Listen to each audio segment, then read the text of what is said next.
بسم اللہ الرحمن الرحیم۔ السلام علیکم دوستو، علم کی بات میں آپ کو خوش آمدید کہتا ہوں۔ اگر آپ چینل پر نئے ہیں تو چینل کو سبسکرائب کر لیں اور ساتھ میں لگی گھنٹی کا بٹن ضرور دبائیں تاکہ ہر آنے والی ویڈیو آپ تک آسانی کے ساتھ پہنچ سکے۔ سورہ کوثر میں عددی معجزے نے ہی مجھے پریشان کر رکھا ہے، سوچا آپ کے ساتھ بھی شیئر کر لوں۔ سورہ کوثر قرآن کی سب سے چھوٹی سورت ہے اور اس سورہ کے جملی الفاظ 10 ہیں۔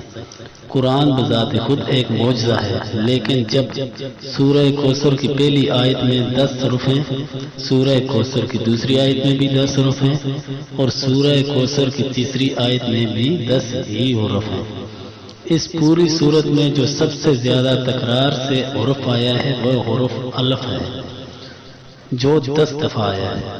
وہ حرف جو اس صورت میں صرف ایک دفعہ آئے ہیں، ان کی تعداد 10 ہے۔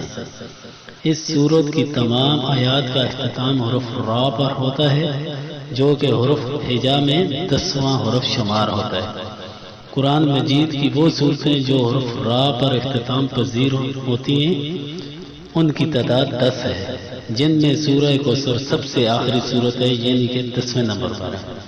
سورت میں جو 10 کا عدد ہے، اس کی حقیقت یہ ہے کہ وہ ذوالحجہ کے مہینے کا 10واں دن ہے، جسے کہ اللہ تعالیٰ نے فرمایا فَصَلِّ لِرَبِّكَ وَانْحَرْ، پس نماز پڑھو اور قربانی کرو۔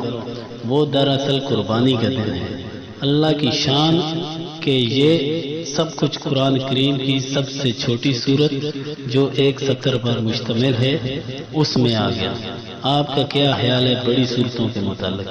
اللہ تعالیٰ نے اسی لیے فرمایا ہم نے اپنے بندے پر جو کچھ نازل کیا ہے، اگر تمہیں اس میں شک ہو تو اس جیسی ایک صورت ہی لے آؤ۔ اللہ تعالیٰ مجھے اور آپ کو حوض کوثر سے ایسا مبارک پانی پلائے جس کے بعد ہمیں کبھی پیاس نہ لگے، آمین۔ دوستو ویڈیو اچھی لگے تو ویڈیو کو لائک کریں، شیئر کریں اور چینل کو سبسکرائب کریں۔